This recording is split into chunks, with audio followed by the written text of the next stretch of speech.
Welcome to the Tech Egg. Don't get scrambled. Enjoy the video. In this video, I will show how to change the battery in a Nissan Rogue key fob. First, let's gather the necessary tools. You will need a small flathead screwdriver and a new CR2032 coin cell battery. Having a clean, well-lit area will make the process much smoother.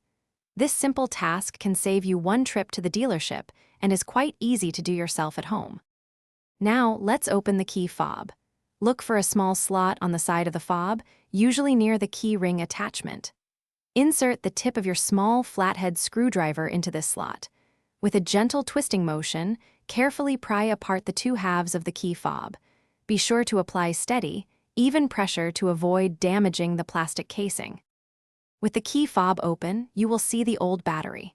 Take a moment to observe its orientation, noting which side is facing up. Gently pry out the old CR2032 battery. Now, take your new CR2032 battery and insert it into the compartment, ensuring the positive side, usually marked with a plus sign, is facing upwards, just like the old one was. Finally, let's reassemble the key fob. Carefully align the two halves of the casing, making sure all the internal components are properly seated. Gently press the halves together until you hear them click securely into place. Once reassembled, test your key fob to ensure it is working correctly with your Nissan Rogue. You've successfully changed your key fob battery. Thanks for watching. Consider subscribing if I helped unscramble your problems.